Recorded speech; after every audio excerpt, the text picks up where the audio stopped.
to introduce myself. My name is David Schnabel, and I'm the president of ExamSoft. I'm very happy and very excited to do this web presentation with all of you, because this is a topic that happens to be pretty close to my heart.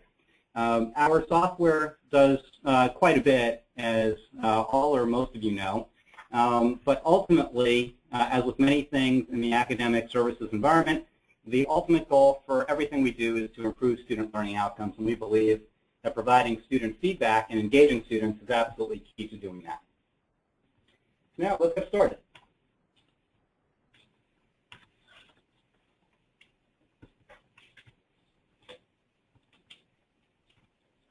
Okay. Over the years, we've been inspired by the stories of success that our clients share with us. And frankly, in some cases, we've found that our clients have found ways to achieve success on their campuses that we had never really anticipated. When we do hear stories of success or stories of best practices from our clients, what we try to do is capture those stories, really internalize that information, decide whether or not there's anything that we could do to enhance our software solution or our services so that we can make it even more beneficial to our clients, and then we try to turn around and share the best practices as best we can with our clients. If you see this list of 7 things on my screen, you'll see these are the 7 things that we refer to as our value tracks. These are the 7 types of or areas of success that we've seen our clients achieve with our software. And what I would ask you to do before we really dive into area number 5, which is the focus of today's webinar, is to just glance over this list and see whether there are any things on this list that are important or hot topics on your campuses. And if so, and you'd like any additional information from us on how we might be able to help you with any of these things, please just make a note, jot it down. If you have an opportunity to do so, type it in and send it to us, and we'll make sure to follow up with you. Or, of course, you can always follow up directly with your account managers. Our goal is to help 100% of our clients achieve success in all 7 of these areas, which might be a lofty goal, but it is what we strive to do every day. And so now let's focus particularly on number 5, student feedback and engagement. Okay, this picture might look familiar to many of you. I'm sure that many or most of you have spoken to classrooms that look just like this, and at a minimum, I'm sure you've sat in a classroom just like this. It's an experience we're all familiar with. But I would ask you, what's wrong with this picture? Besides the fact that it's rainy, it also highlights something that's pretty significant, and that is, in classroom environments like this, the learning experience is not terribly personal. And it's, I believe, every instructor's goal to try and help each individual student in that class, but that challenge is becoming greater and greater as budgets are tightening and class sizes or student-to-faculty ratios are growing. It's becoming really difficult to make that personal connection. One of the things that technology does is it can do well. It can create some challenges, we know, but it can also really create some great efficiencies. And one of the things that technology is great for is for improving communications, and in particular, creating personal connections. As you see here, we're highlighting that student in blue, although he looks like he might have been radiated a little bit. Our goal is not to radiate particular students, but to help students create personal interactions with folks in the class, and to really tie instructors and students together on a one-to-one basis. That's what we want to help you achieve.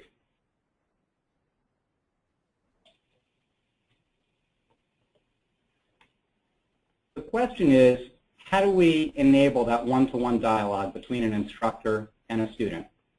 And it might be a little bit counterintuitive because most people think of us as simply a solution for executing exams. We believe exams really are a key to creating an individual connection and a personalized learning experience. In fact, as we'll talk about in a few minutes, there's quite a bit of research that shows that some of the best learning and some of the deepest learning occurs through feedback that is done after assessments, including exams. we see an exam as a lot more than an accountability tool. We see an exam as an important resource and store of information that can be used to begin the dialogue with students. For those of you that are using our software to its fullest, you'll see that there are various kinds of feedback that our software enables. Right? The first, and this is not really the focus of today's webinar, but the first is the feedback loop with faculty members themselves. After each exam, faculty members can access in real-time detailed exam analytics, which will show them the performance of every question, will show them the performance of the exam, including its validity and reliability, and will show them how the class did overall and how each student did.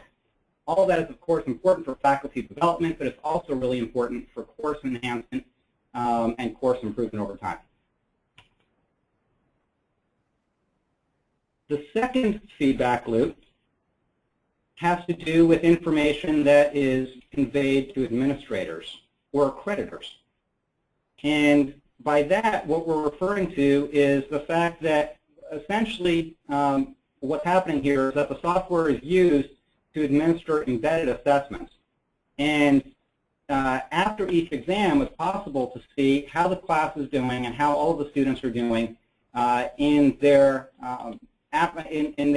understanding and development along each of the different specific learning objectives or learning outcomes for the course. And it's possible to thus assess the course and assess the program effectiveness and report that assessment data to accreditors. And finally, this one is the focus for today. There's the student feedback loop, and we really do believe that this is the core for everything else. After each exam, there are a number of different ways that we'll go over today for providing personalized performance feedback to each individual student in a way that is efficient and effective. We know that time constraints are a real issue for faculty, and so and we also know that students want feedback that is personalized. And so what we try to do is accomplish both simultaneously. So we'll talk about this. There's the reporting that goes directly to students, and then there's the reporting that's available to faculty or counselors that are helping students in one-on-one coaching. And we'll go over both sets of reports today. When all of this data is being utilized and all of these feedback loops are being implemented, what it creates is an engine that really powers the school and empowers all of the people within the school to improve the student learning outcomes at both a granular and individual level as well as at a collective level. And just to give you a bit of a story, one of our clients in particular has really embraced using all of the feedback that's available for all of the different constituencies within the school to create really an engine or a system that improves student outcomes over the course of time. We're going to talk about that school in just a couple of minutes, but that one, the one that I'm thinking of, is the Toro School of Osteopathic Medicine. They share data with counselors, they share data with deans, they share data with faculty members and with students directly, all with the common purpose of improving results. And the results have been fairly remarkable.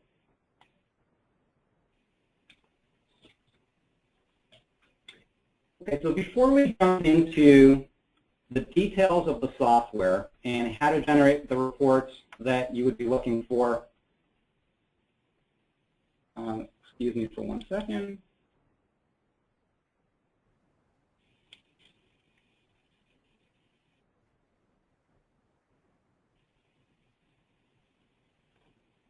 Okay, sorry, I just wanted to make sure that was showing properly. Okay, so before we jump into looking at the individual reports that we make available, or how to create those reports, I'd like to start off by talking about some higher level things with respect to feedback. And as a first step, I'd like to ask you to just pause for a second and think about the following question. What percentage of your school students do you think truly make use of the feedback that's shared with them today? Okay, if you don't mind, if you could type some of that in and share some of that with us, we'd love your feedback on that. But really what's most important is I'd like for you just to think about that number, because I know that that's a fairly hot topic and pressing topic at conferences. And it's also, we understand that a lot of faculty members have time or have a hard time prioritizing providing feedback, because it's often hard to do, it's really time consuming, and frankly I think it's often very questionable whether students are really using the feedback that's provided to them, or whether they simply take the grades they've been given and move on, or in some cases try to leverage the specific feedback to argue for higher grades. Right? We hear that quite a bit. And I think it's a fair question as to whether or not that's actually how students really do use the feedback.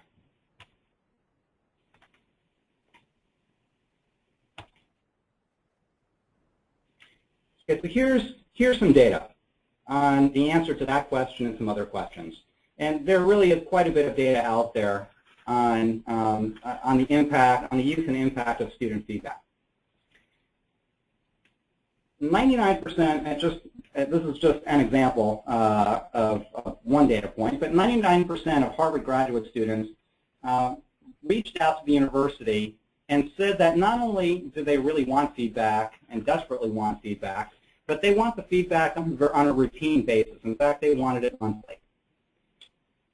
Budge and Gopal, who are researchers, very active researchers in the area of student feedback, add to that not only do students want it, but students actually really do use that feedback. In fact, their studies of students found that 95% of students actually use feedback to improve their results.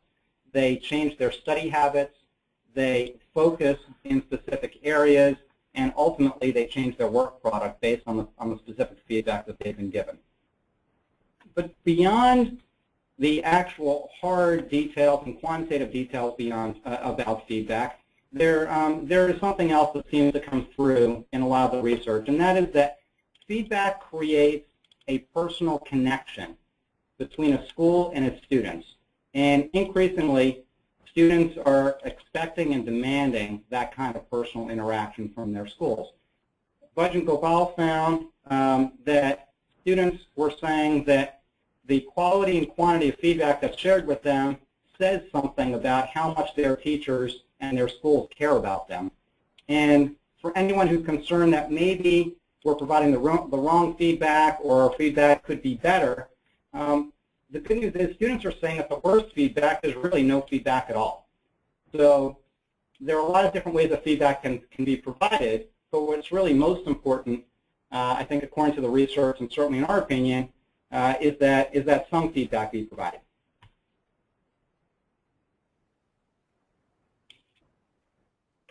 When it is provided, the benefits are fairly remarkable, and they've been proven time and time again. What we've highlighted here is a few examples where some quantitative data has been gathered regarding the benefits of sharing some feedback and engaging directly with students. First, I'd like to talk about a study that was conducted at the Stanford School of Education. In that case, they looked at 17 schools, 17 colleges across the country that have big retention challenges.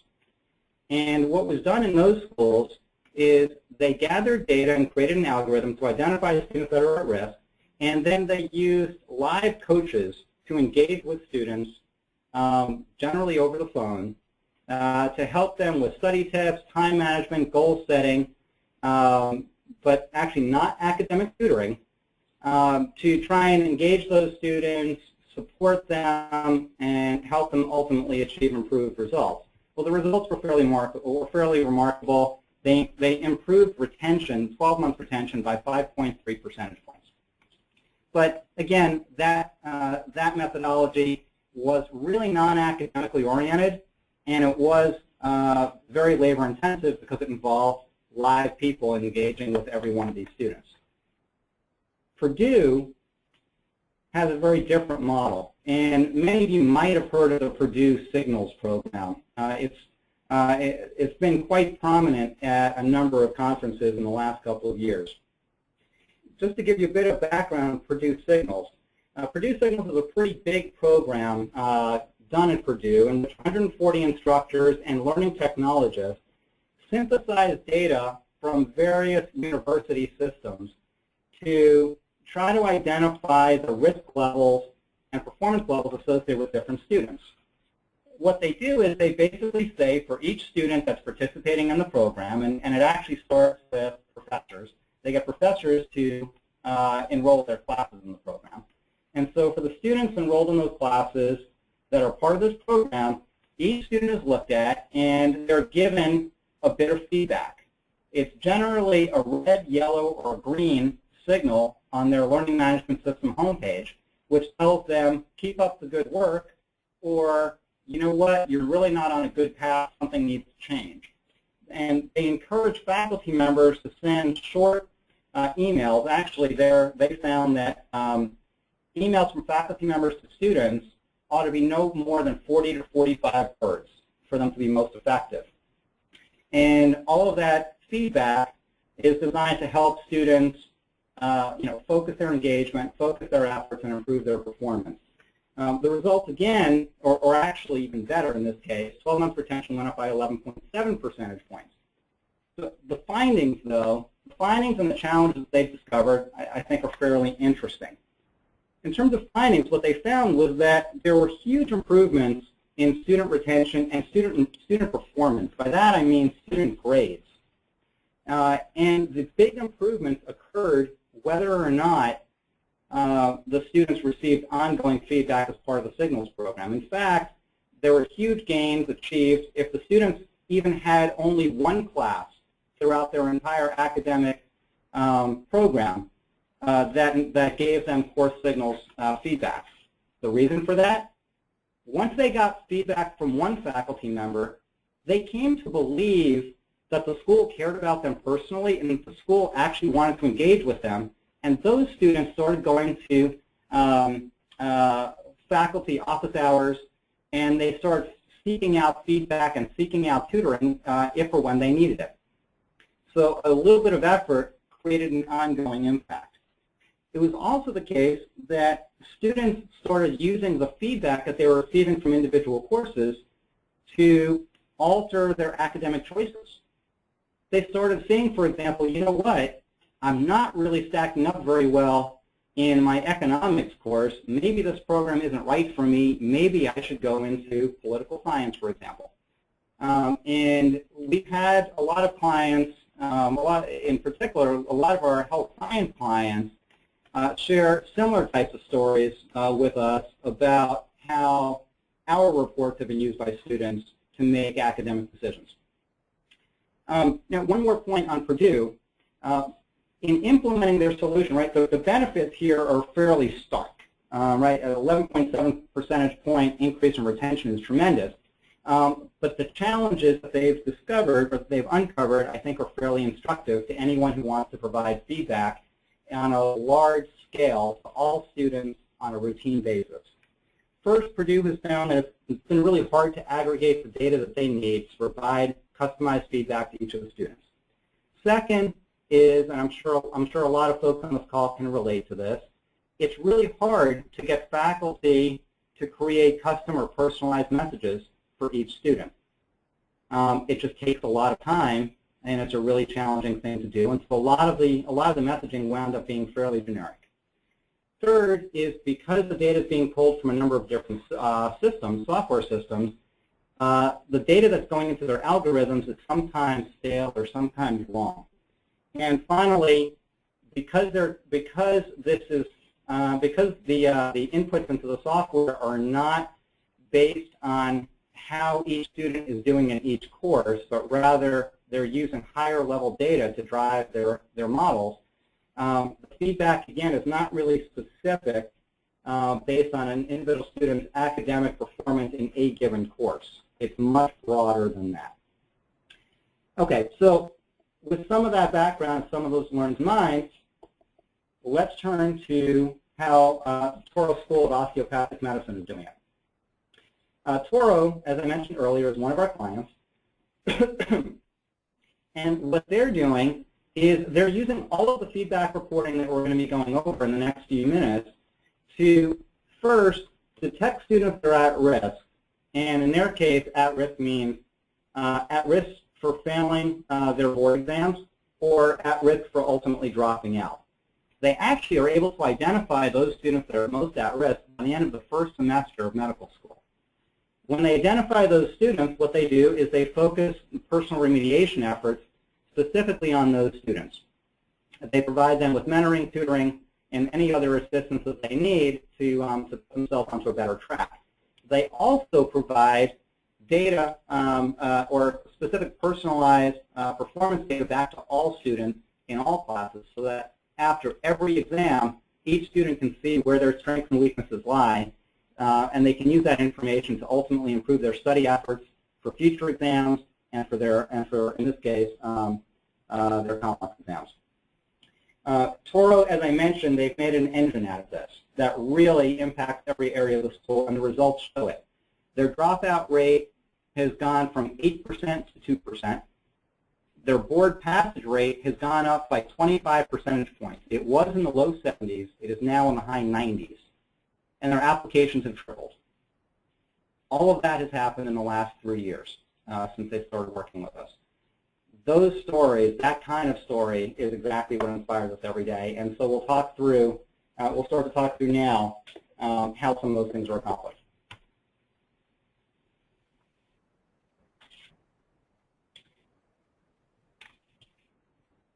Okay, so let's talk about how the feedback should work. Right? There are a number of different tools that we'll make available. Oh, actually, I think I'm seeing a sound update. Okay, hopefully you can see it now. All right, let's talk about how that feedback should work, because we make various tools available, and I think each school has to make its own decisions about what will work best for its faculty members and what will work best for its students, given what it's trying to accomplish. And these are some of the important considerations to take into account while making those decisions. First is the feedback has to be easy to create and easy to access. I think it probably goes without saying that if it's not easy to create, it won't be done. And if it's not easy to access, students will miss it or they'll ignore it. It has to be learning outcome oriented, right? Every course, hopefully, has specified learning outcomes for objectives.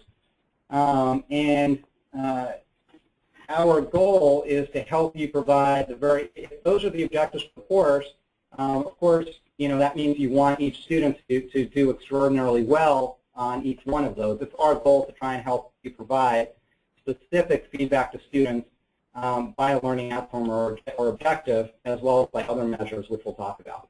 The feedback should be timely and clear. It needs to be personalized.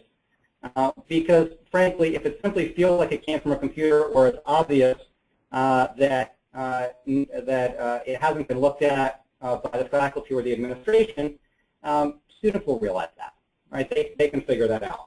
And then lastly, it needs to be ongoing.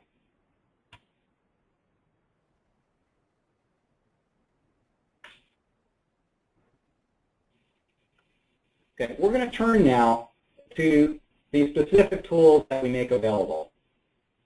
And we're going to talk about three different kinds of tools. First is secure exam review. The second is results release. So that's the release of the exam results with detail after each exam. And the third is the coaching reports that we make available to faculty members or administrators to support their dialogue with their students. Now, our belief and our experience is that one or more of these solutions might fit with your school, and some of these might fit better than others. Certainly, there's no one-size-fits-all, but we believe the key is something is better than nothing, and which is exactly what we've heard students say.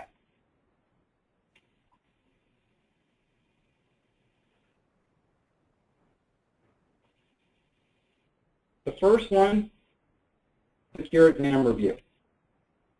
Secure exam review is, in essence, it's the opportunity to immediately, following the end of an exam and thought test, allow the students to, in a secure way, go back through the questions on the exam, see what they got right, what they got wrong, what the rationale was for the correct answer, and internalize the lessons.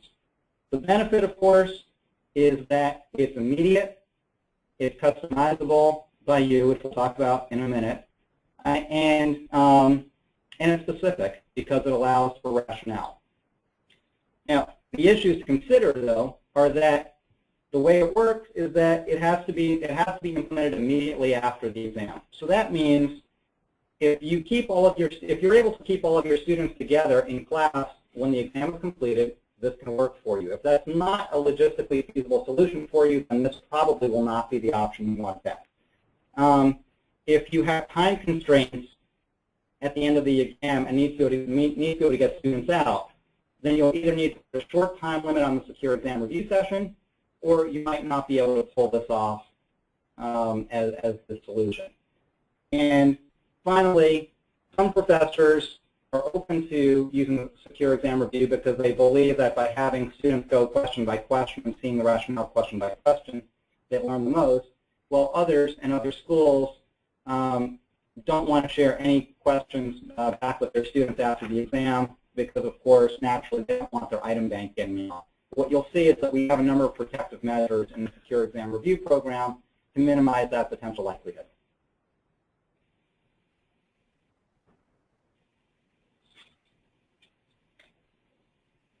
The second is release results. Release results basically refers to the various reports that can be shared with students after each exam. And all of the reports are on demand, meaning you simply have to log into SoftScore and make them available. When they're made available, if you like, students can be notified of their availability. And there are a couple of different kinds of types of reports that you can share with students. There are the fully customized ones where you can determine exactly what students see and don't see. And just a handful of weeks ago, we released a new report, which is what we call the student dashboard, which is somewhat customizable, but the layout is much more standardized, and it's color-coded for easy digestion, easy interpretation by students.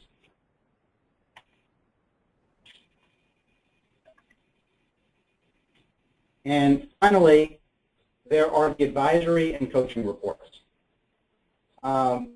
These also fall into two buckets. The first is a report that's available to faculty members to help them identify the at-risk students, so that if you want, you can proactively reach out to the students that are most at risk to try and initiate remediation early. And then the second is a longitudinal analysis report, which allows you to track students, either the classes or an individual student's performance over the course of time, which again, in a one-on-one conversation with a student, can be really important and really helpful information if what you're trying to do is ultimately improve their trajectory.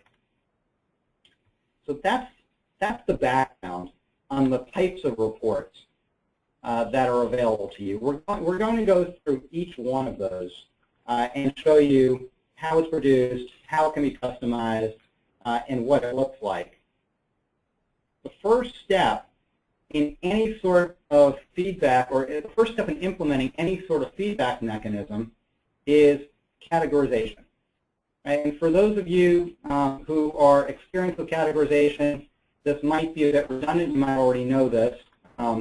If you don't, I'll give you just a brief overview here, and I would also recommend you might want to take a look at a webinar that has been produced or that's been offered in the last couple times in the last few weeks regarding how to actually implement categorization. Categorization is, in a nutshell, simply how you tag each question in an exam with various labels. Those labels could be internal measures like institutional or program or course learning objectives.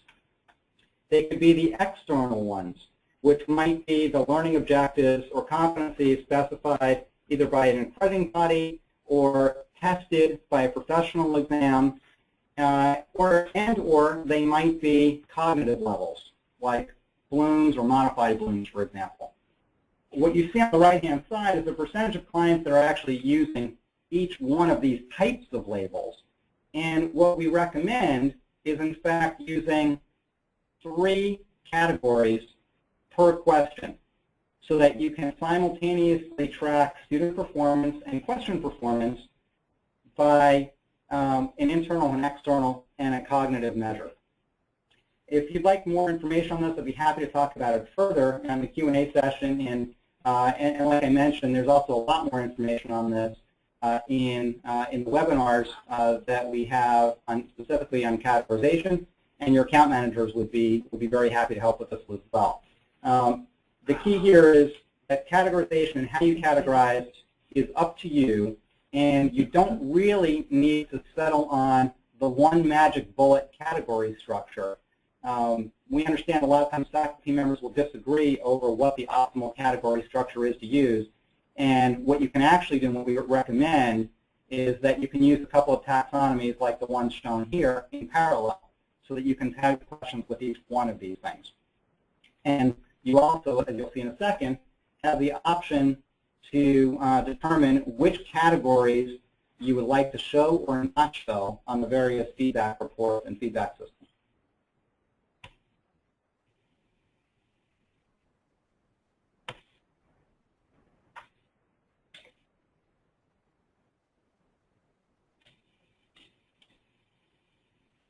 Okay, well, I think while we wait for the screen to refresh, let me tell you, we're going to start off by talking about secure exam review. Secure exam review is used by, I think, about 10 to 20% of our clients because they want to be able to share feedback immediately and specifically after each exam session without necessarily releasing their whole item bank.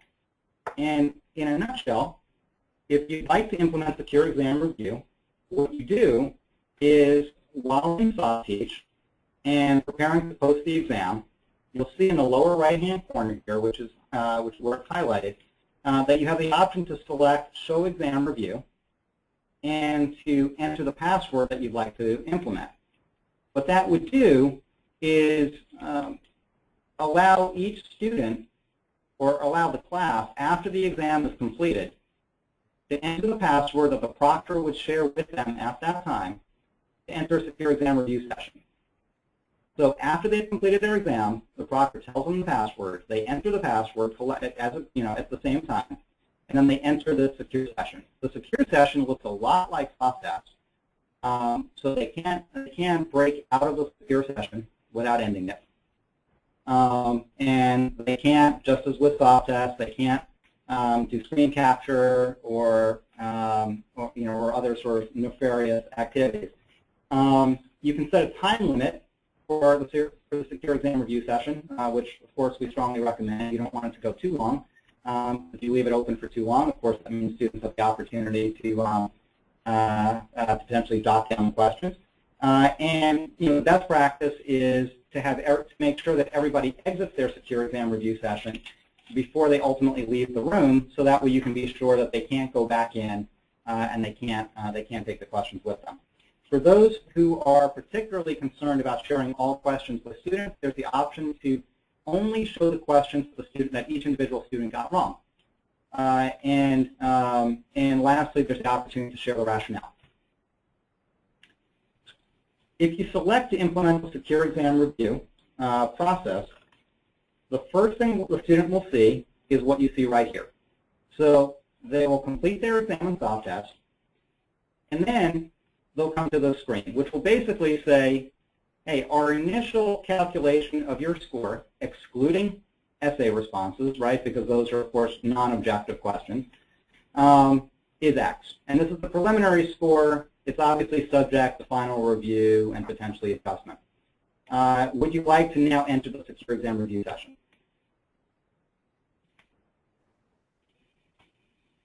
If the student selects yes, then what they'll see is the following screen that looks quite a bit like their existing screen in soft test. In fact, it basically is the screen from SoftTest where they have the item stem on top. They'll see the distractors on the bottom. And they'll see which question, or I'm sorry, which distractor they selected. In this case, they selected B. They'll see in red that it's indicating that this was the incorrect answer. It shows the correct answer. And at the bottom, you'll see that if you choose to share it with students, they'll actually see the instructor's comments for the rationale. In this particular case, it's probably not the most constructive rationale. It's probably rubbing it in a little bit. But the fact is, all of that is fully customizable. So you can share the feedback. You can share question by question feedback with each student. You can get as granular as you'd like. Okay, so now let's turn to results release, which is used by and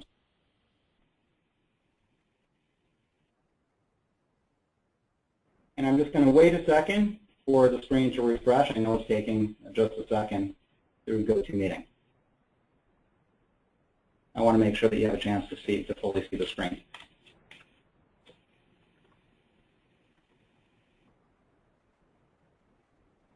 Okay.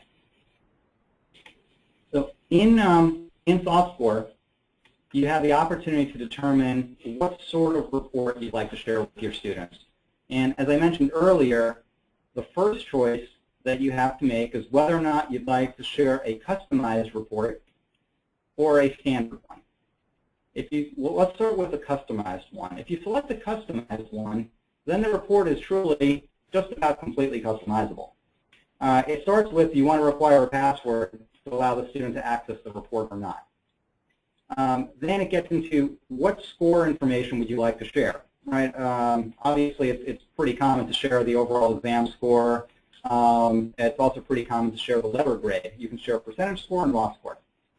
When it comes to categories, you might choose to set up a very elaborate and very extensive categorization framework, and you may or may not necessarily want to share all of that category-specific information with your students. You might want to highlight the categories that you believe are most effective or most important to helping them achieve improved performance. What you'll see here is that you can select to share all categories, or you can select the categories one at a time, or deselect categories one at a time.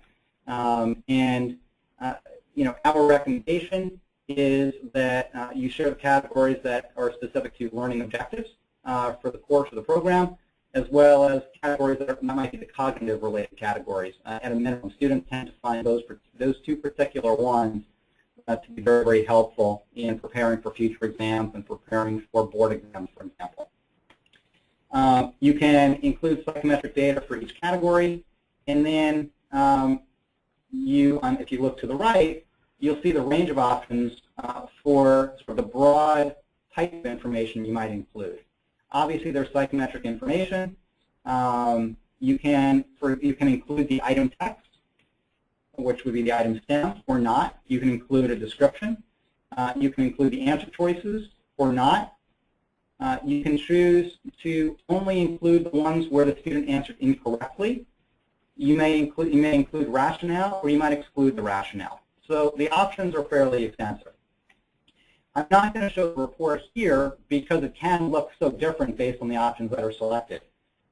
But I do want to highlight one more thing regarding the customized report, and that is what happens after you select the options for how you'd like the report to look. The next thing SoftScore does is it asks you for how you'd like to go about releasing those results to students, and whether you'd like to have an email sent to each student to notify them about the fact the results are available or not. One of our clients told us that their students have gotten so into the habit of receiving these reports that he actually went on vacation for a couple of days. When he came back, this may be good or bad from your perspective, but when he came back, he had 25 students standing outside his office wanting to get specific feedback reports. I believe they actually already knew their overall grades, but they found the granular detail in this specific report to be so helpful that they were clamoring for it. So I guess sometimes you have to be careful. You have to be careful what you ask for. But the results that that school happens to be achieving are really terrific. And obviously, I think it's great that students are looking for the detailed feedback because it means they're really trying to use it. Okay, I'm going to turn now to the standardized report, the standard report. We actually call this the student dashboard. This report is somewhat customizable. I'll describe that in just a second. But its format is standard. We actually produced this format by doing a lot of research with students and faculty members on what would be most helpful and what would be most easily digestible. Just to orient you a little bit, at the top of the report, you'll see it explains what exam this is for. It shows the student how they did overall as compared to the overall class average. And then it includes, or it shows, a little text box here, which personalizes the report a little bit. It gives the student some context for evaluating how they've done overall. And some students we found are simply more text-oriented than they are sort of graphically or data-oriented. So this, in this case, what you'll see is that it tells the student that overall they scored below the class average, but what's really important is that they need to focus on the categories below, which and specifically look to see where they're doing well and where they have opportunities for improvement, and that the student should come to office hours if they're having any issues. So down below, further down the report, what you see is the specific categories that this instructor chose to share with the students. And so that's the part that's customizable on this particular report. You determine which categories will show, you determine how they will show. In this case, you'll see that there are essentially subcategories that fall within the areas of cognitive domain, integrated processes, and in this case, this one is a nursing one, so it's the NCLEX. If you look actually on the left side, the white and the gray boxes show the student how they performed, which is the black triangle or diamond. It showed the overall class average, and then it showed the range of class scores. On the right side, you'll see yellow, green, red, which you might recall from the Purdue example, is a fairly commonly used way of communicating with students about whether or not they're actually performing well or less well within a specific category.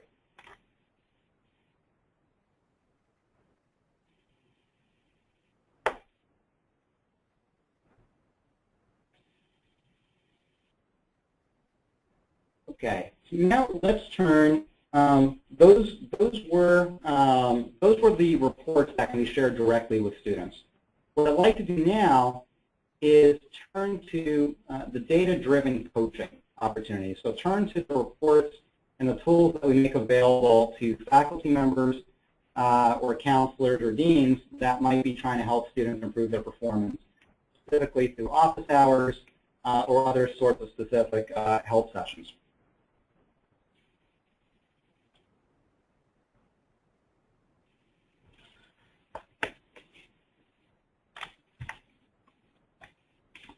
As we get into this particular section, since we've been looking at a lot of screenshots in the last few minutes, what I'd like to do is I'd like to actually take a little bit of a detour and introduce you. Well, actually, I think the screen hasn't refreshed yet. Hold on just a second. Okay.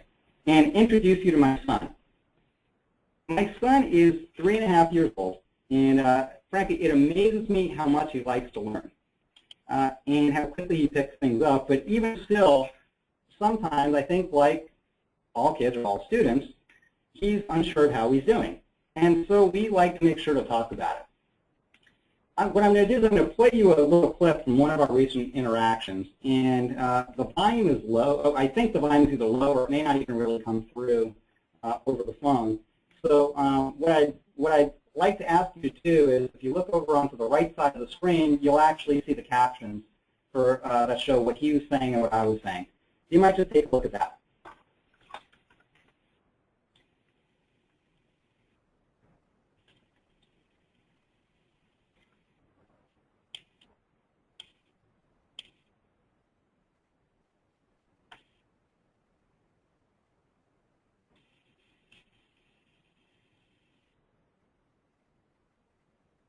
Okay, actually, I think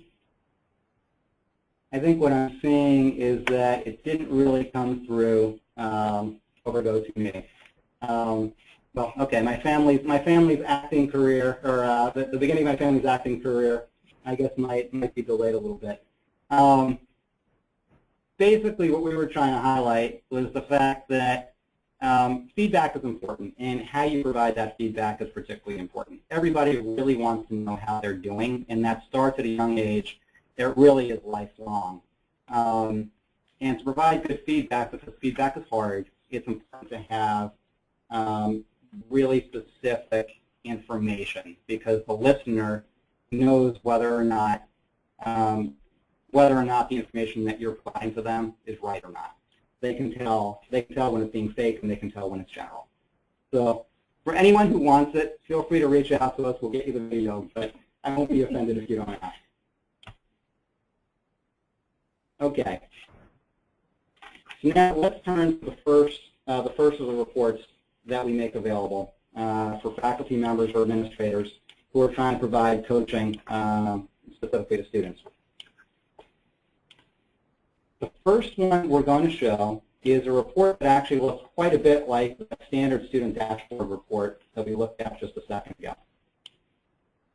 What you'll see is that the report is broken down into about 4 different areas. What it shows on top is the overall class performance, the distribution of scores, the reliability of the exam. Then a bit further down, you'll see how the class did overall by category. And again, this list of categories is customizable by you. It shows all the way at the bottom the question performance. So while evaluating, or if the faculty member or the administrator would like to evaluate how each question performed and determine whether or not any rescoring is appropriate, the information is here.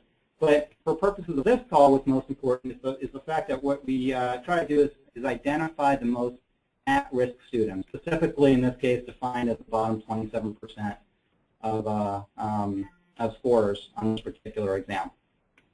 What a lot of clients are doing is using this data as a starting point to decide which students merit one-on-one meetings, email discussions, or at least monitoring for future discussions. And it provides an opportunity to reach out proactively to try and see whether the student might just be having life issues unrelated to the course, or maybe they're having trouble grasping something in particular.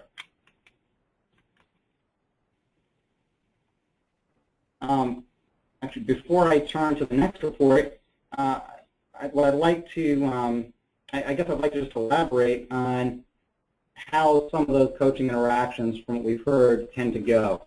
Once these students are identified and when they're brought in for one-on-one coaching sessions, if they're brought in for one-on-one coaching sessions, usually what the faculty members do or administrators do is they'll usually pull up the student report.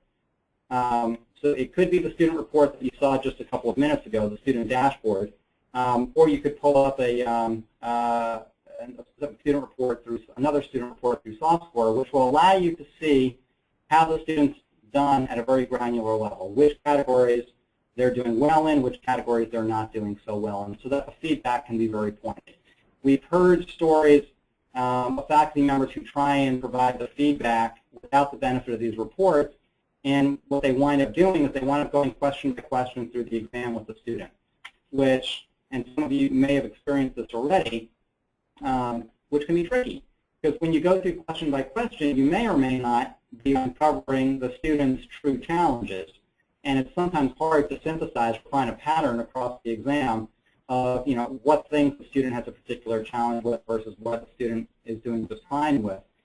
And the other challenge, of course, in going question by question through the exam is the fact that that can sometimes give a student the opportunity to start challenging the scoring. And, unfortunately, I guess that can lead to a little bit of a confrontational sort of interaction where the real goal for the interaction is to really try to help remediate and help the student get deeper learning. So the first thing the faculty member can access would be the student-specific report. The second thing that the faculty member can access or administrator is longitudinal report. And I'm going to pull that up for you now. You'll find the longitudinal report available through SoftScore. In fact, there's a tab there labeled Longitudinal Analysis. And what it allows you to do is first set a number of parameters or filters. You can determine or you can establish a period of time that you'd like to look at. So it doesn't need to be a specific exam. It can be a semester, a period of weeks, a period of years. It really doesn't matter. You set the period of time. You set the courses that you'd like to cover, or exams you'd like to cover. You determine, you can select from within that range, you can select which exams you'd like to include or exclude, and then which categories you'd like to show or look at, and which ones you'd like to exclude. And finally, you can determine which exam takers you'd like to include in the report or exclude. What it shows is what you'll see, or the first part of what it shows is what you'll see on the bottom of the screen here. What it's showing, just to walk you through it, is for this particular group of exam takers, it happens to be med school year 1 students, it shows how they did by all the different categories that were assessed over this period of time. So between August and December 3rd of 2011, how did these particular students do in each of these different categories that were tested over the course of time? And what you'll see for each one of these categories, like QT1, recall factual knowledge, right? For that one, which is the third column in, you'll see that that particular category was tested on 7 different exams during that time period with 358 questions. You'll see that the students overall scored an 85.5%, and then below that, you'll see how each one of the students individually performed within that category. Moving across, you see the same data for each of the other categories that were tested during that time period. So this is showing really for the group of exam takers overall, and it's more of a cumulative result because it's showing just a single number regarding their performance over that whole period of time. You have the chance to actually drill down into a specific student. And let's just say we selected AKUSOB. We selected that student and said, I'd like to see how that student did within each of the categories that were tested, and I'd like to see how they did on each exam. If you look across, if you look down, the rows represent different categories of subjects, in this case subjects. And if you look across, you see how many questions were tested for that particular category. You see how the student did overall for that category cumulatively over that period of time. You see how they compared to the overall group average for that time period. And then to the right of that, you see how they did on each exam. In this particular shot, you're only seeing exam 1, but if you would just imagine, you can imagine that as you look to the right, you would see exam 1, exam 2, exam 3, exam 4, and so on. So what is this report helpful for? Well, what this report can help you do is a few things. Right? Of course, it helps with curricular review to see whether, to see how you're doing over time in covering certain categories in your course. You can see whether or not the class overall is trending in the right direction. And for students that you're trying to help coach specifically or remediate specifically, you can see whether or not they're on the right trajectory for each category that might be an issue for them.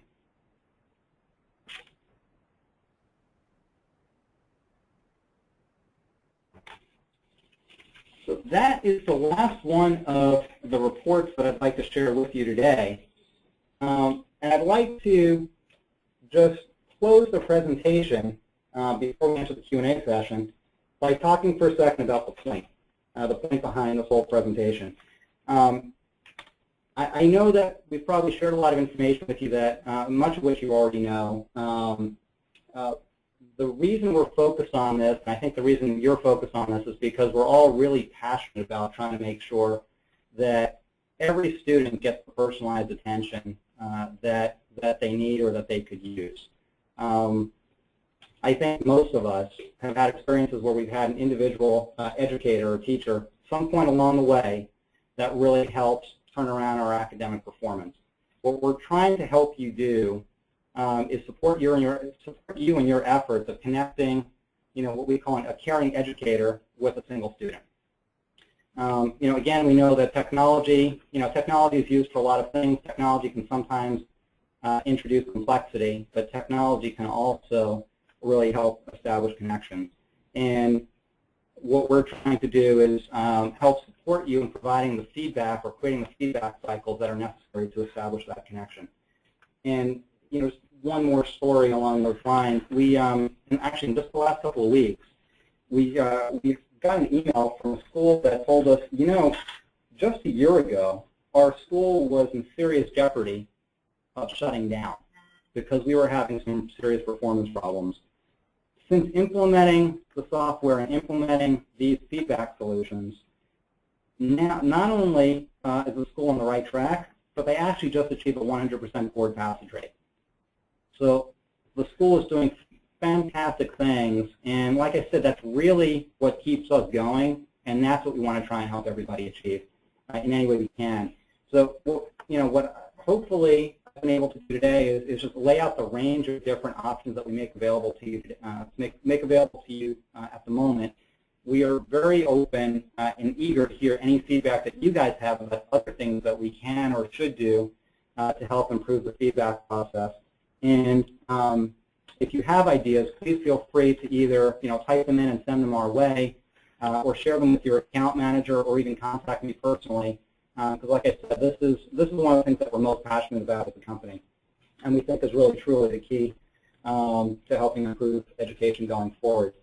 And with that, I think I'm going to open it up to questions. Actually, Christina's just giving me the nod. I think right before I open it up to questions, I do just want to show you a couple of resources that we make available that you can access on your own at any time. The first is at www.examsoft.com/webinars. You can find a schedule of upcoming webinars on a range of different topics. As I mentioned, we had one recently, or a couple recently, on best practices for categorization. I believe we'll have some more coming up pretty soon. And then another resource that you may find helpful is examsoft.com/videos, where you'll find training videos on a range of different topics, including how to create and share specific reports and how to do some categorization. And now I'd like to open it back up to questions.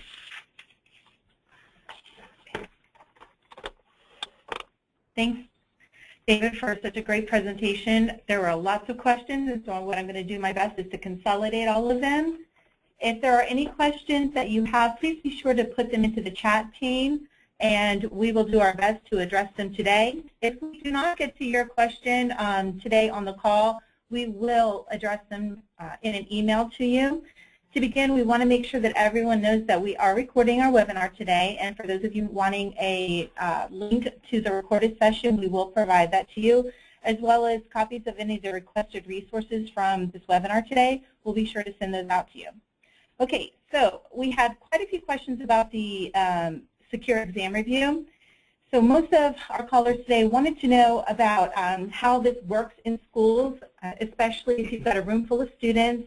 Some of them are finishing their exams early, they're working at different times, so they're wondering how is this process working, and why would they need a different password if the exam itself already has the password? Okay.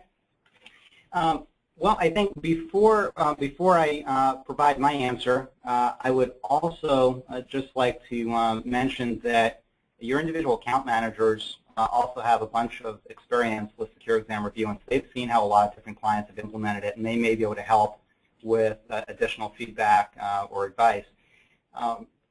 What I can share is, with respect to implementation practices, generally what happens is, well, first let me first start with the password, because I think that helps illustrate the rest of this.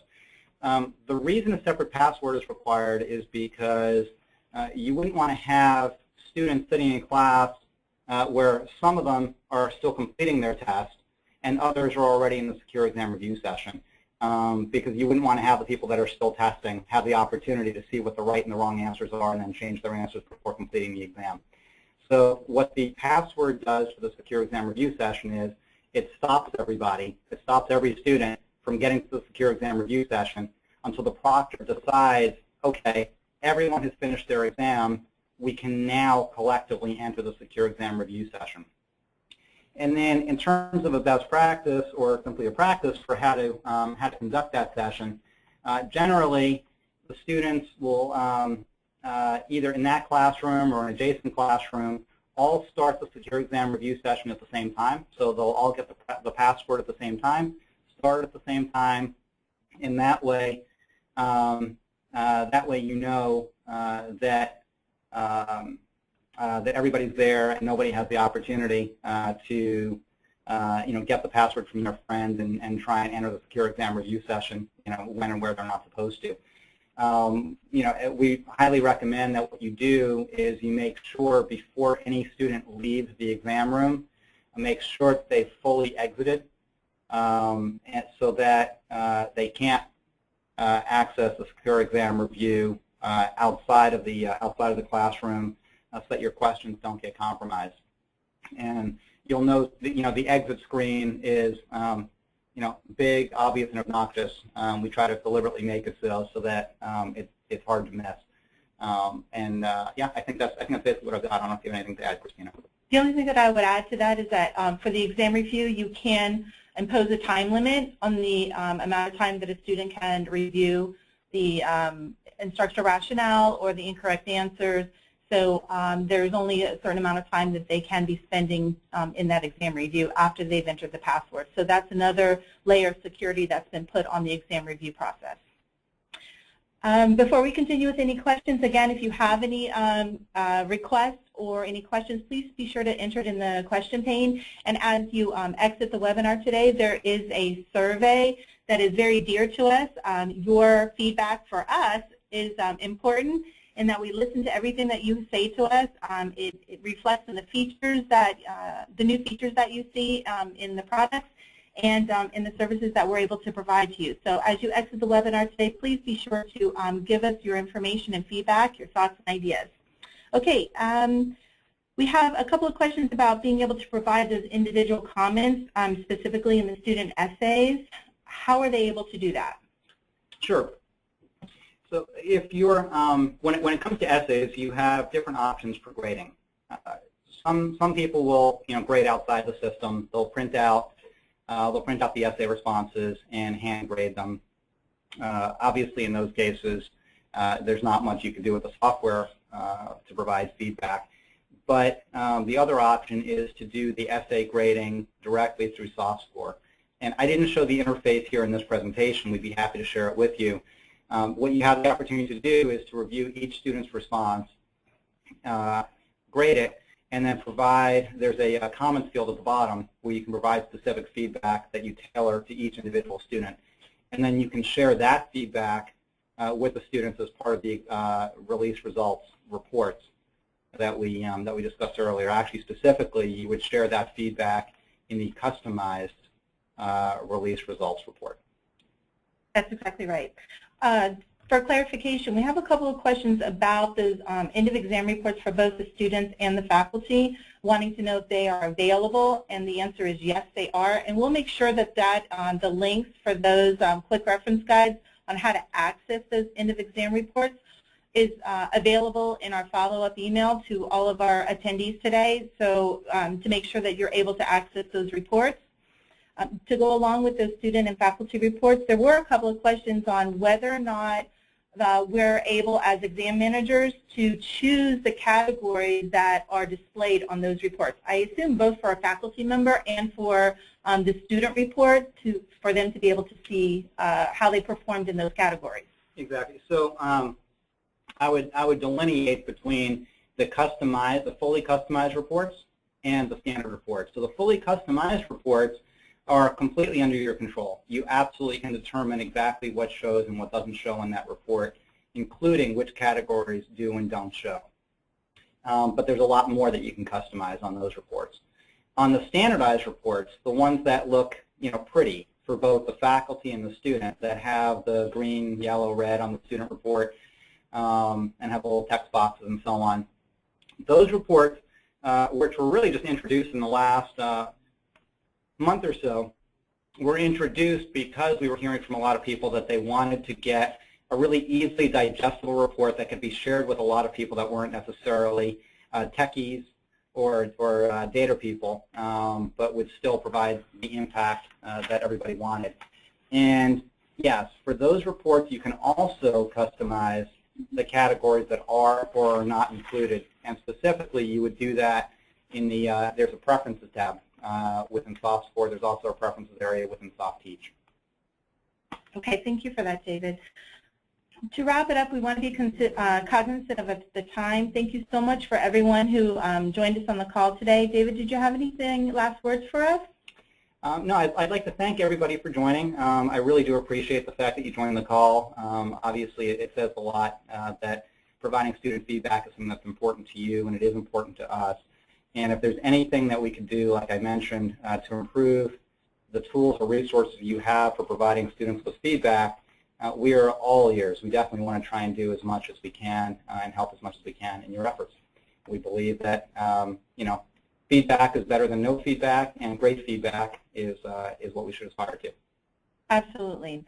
And those of you asking for some sort of guide, or if we can provide you some sort of specialized training in helping you set up category structures so that you can best utilize the reports to give very good feedback to your students, yes, we're able to do that for you. Please feel free to contact your account managers, or by contacting Maribel, who is our Vice President of Operations here. Her email address is maribelo, again that's maribelo @examsoft.com, and we'll be able to get that information out to you. Thank you again so much, and have a good afternoon. Thank you.